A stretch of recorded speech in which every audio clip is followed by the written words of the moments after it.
ഈ കഥയിലെ കഥയും കഥാപാത്രങ്ങളും തികച്ചും സാങ്കല്പികം മാത്രം.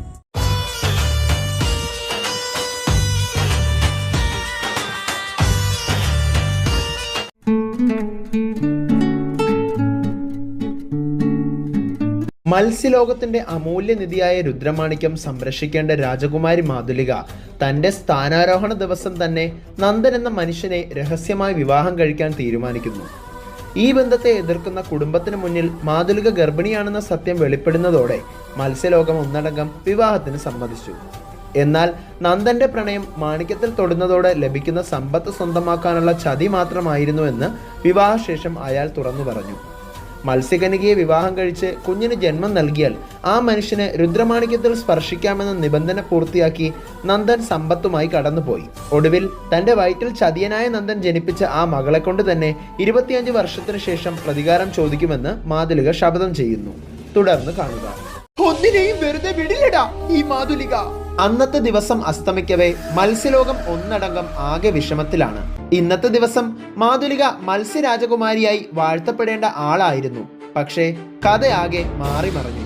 രാത്രിയിൽ ഒറ്റയ്ക്ക് മുറിയിൽ കരിഞ്ഞിരിക്കുന്ന മാതുലികയുടെ അടുക്കലേക്ക് അവളുടെ സഹോദരിയായ മോഹനവല്ലിയും ആനന്ദവല്ലിയും എത്തി. ഒപ്പം അവളുടെ അമ്മ ഷീലയും ഉണ്ടായിരുന്നു.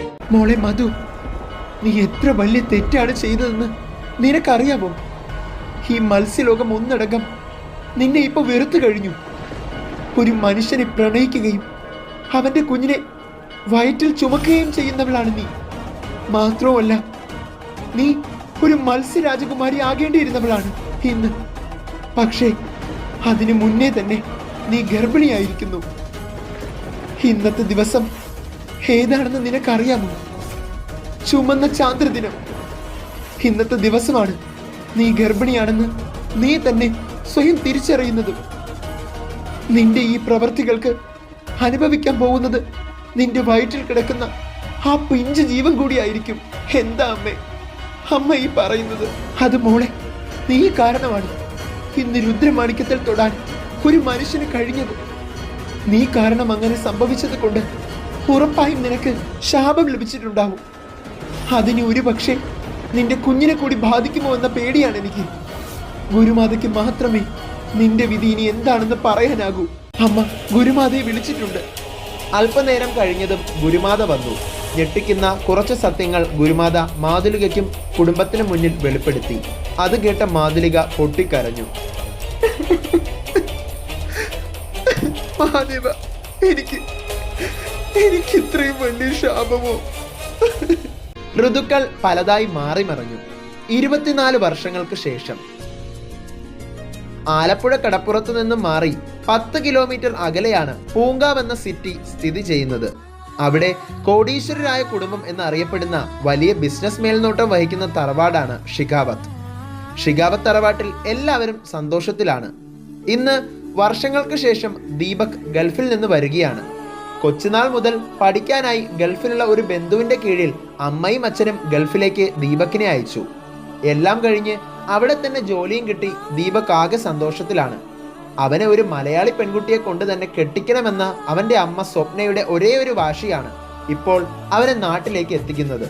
ഇനി അവനെ ഗൾഫിലേക്ക് വിടാൻ സ്വപ്നയ്ക്കും ഭർത്താവ് നന്ദഗോപാലനും ഉദ്ദേശമില്ല.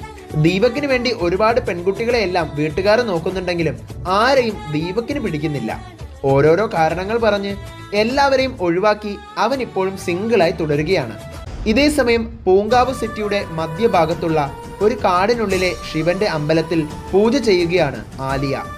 ശിവന് പാലഭിഷേകം നടത്തുകയാണ് അവൾ. ഭഗവാനെ, എന്റെ ലക്ഷ്യങ്ങൾ നടക്കണം. ഇനി അതിന് 4 ദിവസങ്ങൾ കൂടി ബാക്കി. ഷിഖാവത്ത് തറവാടിന്റെ അന്ത്യം അതാണ് ഇനി നടക്കാനുള്ളത്. എന്റെ കുടുംബത്തിന്റെ കൊലയ്ക്ക് ഈ മത്സ്യകന്യക ആലിയ പകരം ചോദിക്കും. ഇന്ന് അവരുടെ പൊന്നുമോൻ ദീപക് വരികയല്ലേ? അവനിൽ നിന്ന് തന്നെ എന്റെ പ്രതികാരം തുടങ്ങും.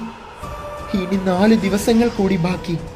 അത് കഴിഞ്ഞാൽ ഞാൻ മത്സ്യരാജകുമാരി. ഈ മത്സ്യരാജകുമാരിയുടെ കോപത്തിന് മുന്നിൽ അവരെല്ലാം കത്തി ജ്വലിക്കണം. ചെയ്തു കൂട്ടിയ ദുഷ്ടതകൾക്ക് അവരനുഭവിക്കണം. എന്റെ ലക്ഷ്യങ്ങൾ 2ആണ്. അതിലൊന്ന് എന്റെ പ്രതികാരം. ജീവിക്കുന്നവർക്ക് മനഃശാന്തി കിട്ടണമെങ്കിൽ ദുഷ്ടതകൾ ചെയ്തവർ മണ്ണിൽ അലിയണം, അല്ലേ? ഇത്രയും പറഞ്ഞ് ആലിയ ഒരു മത്സ്യകന്യകയാകാൻ നോക്കുന്നു.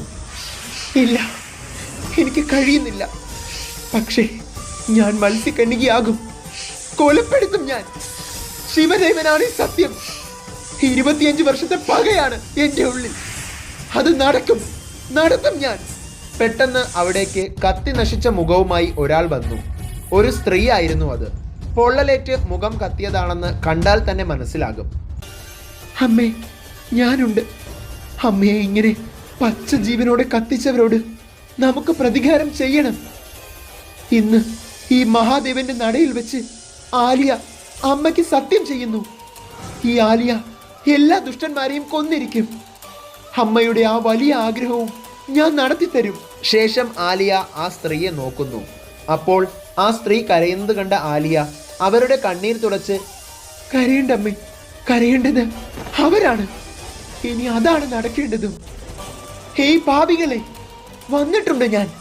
മത്സ്യകന്യകമാരുടെ എല്ലാം മത്സ്യകന്യക, മത്സ്യരാജകുമാരി, ശക്തിശാലി മത്സ്യകന്യക, മാതുലികയുടെ മകൾ ആലിയ വന്നിട്ടുണ്ട്. ഒന്നിനെയും വെറുതെ വിടില്ല, ഒന്നിനെയും.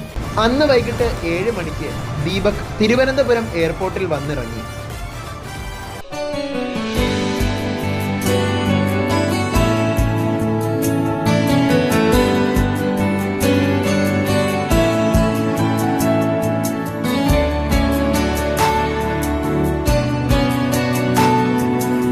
അവനെ സ്വീകരിക്കാൻ ഡ്രൈവർ വന്നതും അവൻ ഡ്രൈവറിനെ അയാളുടെ വീട്ടിൽ ഡ്രോപ്പ് ചെയ്ത് സ്വന്തമായി ഡ്രൈവ് ചെയ്ത് ഷിഗാവത്തിലേക്ക് പോവുകയാണ്.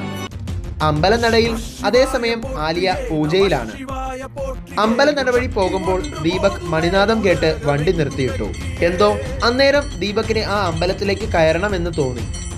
അമ്പലത്തിലേക്ക് ദീപക് കയറുന്നതും ആലിയ ഒരിടത്ത് മാറിയിരുന്ന് ശിവമന്ത്രം ഉരുവിടുകയായിരുന്നു. ദീപക് ക്ഷേത്രത്തിൽ കാൽ വെച്ചതും ആലിയ കത്തിച്ചു വെച്ച് പ്രാർത്ഥിച്ചിരുന്ന വിളക്കുകൾ തിരികെട്ടു. ഒന്നിനൊന്ന് പിറകായി 100 വിളക്കുകളിലെയും തിരികെട്ടതുകൊണ്ട് മുഖം കത്തിയ സ്ത്രീ ആലിയയെ തട്ടി വിളിച്ചു. മോളെ, ഇതവനാണ്. ദേ, ആ കാറ് നോക്ക്. ശിഖാവത്തിലെ കാറാണത്. അപ്പോ ഇവൻ തന്നെ ആയിരിക്കും ദീപക്. ഇതെല്ലാം കേട്ട് ആലിയ ദേഷ്യത്തിൽ പൂജയിൽ നിന്ന് എഴുന്നേറ്റു. വേണ്ട മോളെ, ഞാനൊന്നുകൂടി ഒന്ന് ഉറപ്പിക്കട്ടെ. ശേഷം ആ സ്ത്രീ ദീപകിന്റെ അടുത്ത് പോയി അവനോട് ചോദിച്ചു, മോനെ, നീ ഇതാ ഇവിടെയൊന്നും കണ്ടിട്ടില്ലല്ലോ. ദീപക് അവരുടെ മുഖത്ത് നോക്കി ഒരു നിമിഷം പതറിയെങ്കിലും ഞെട്ടൽ മാറിയ ശേഷം അവൻ ഉത്തരം പറഞ്ഞു. ഞാൻ ഷിഗാവത്ത് തറവാട്ടിലെയാണ്. എന്നെ ഒരുപക്ഷെ നിങ്ങൾക്കറിയില്ലായിരിക്കും അമ്മേ. ഞാൻ ഇത്രയും നാള് ഗൾഫിലായിരുന്നു. ഇപ്പോഴാ നാട്ടിൽ വന്നത്. ഷിഗാവത്ത് തറവാട്ടിലെ സ്വപ്നയുടെയും നന്ദഗോപാലിന്റെയും മകൻ എന്ന് പറഞ്ഞാലേ എല്ലാവർക്കും എന്നെ അറിയൂ. അവരുടെ മകൻ ദീപകാണ് ഞാൻ. പെട്ടെന്ന് ആ സ്ത്രീ ഞെട്ടി. മനസ്സിൽ അവർ പറഞ്ഞു, അപ്പോ ഇതാ നന്ദഗോപാലന്റെ മകൻ തന്നെ. ഉദ്ദേശം തെറ്റിയില്ല. ശരി മോനെ എന്ന് പറഞ്ഞ് ആ സ്ത്രീ ഇക്കാര്യം ഓടിപ്പോയി ആലിയയോട് പറഞ്ഞു. ആലിയ ദേഷ്യം പിടിച്ചപ്പോൾ അവളെ ക്ഷേത്രത്തിന്റെ മറ്റൊരു ഭാഗത്തേക്ക് കൂട്ടിക്കൊണ്ടുപോയ ശേഷം അവർ പറഞ്ഞു, മോളെ, ഒന്ന് സമാധാനിക്ക്. ആളെ പിടികിട്ടിയല്ലോ നമുക്ക്. ഇപ്പോ നീ അവരോട് തടുക്കാൻ പോകണ്ട. അത് നിനക്ക് അപകടമാണ്. നിന്റെ പക്കൽ ഇപ്പോ ശക്തിയൊന്നുമില്ല, അത് മറക്കണ്ട. അതേസമയം ദീപക് ക്ഷേത്രത്തിൽ നിന്ന് തിരിച്ച് കാറിൽ കയറാനായി പോയി. അപ്പോൾ ആലിയ ക്ഷേത്രത്തിൽ നിന്ന് മുട്ടുകുത്തി. ഭഗവാനെ, എന്തൊരു വിധിയാണിത്! എനിക്ക് ശക്തി തരൂ. എനിക്ക് ഈ ദീപകിനെ കൊല്ലണം. അവിടുന്ന് എനിക്ക് ശക്തി തരൂ എന്ന് പറഞ്ഞ് ആലിയ കരയാൻ തുടങ്ങി. പെട്ടെന്ന് ചന്ദ്രന്റെ പ്രകാശം ആലിയയുടെ ദേഹത്തടിച്ചു. ആലിയയുടെ ശരീരത്തിലെ തൊലി മീനിന്റെ പുറം പോലെ ആകാൻ തുടങ്ങി. മുഖമെല്ലാം മീനിന്റെ പോലെയാകാൻ തുടങ്ങി.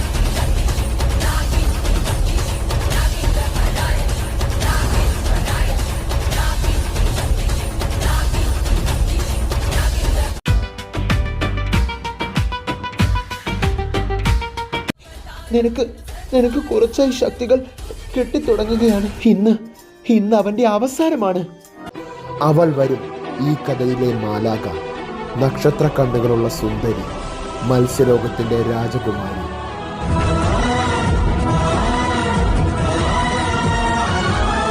താനിത് ആരെ നോക്കിക്കൊണ്ട് നിൽക്കുവാടോ?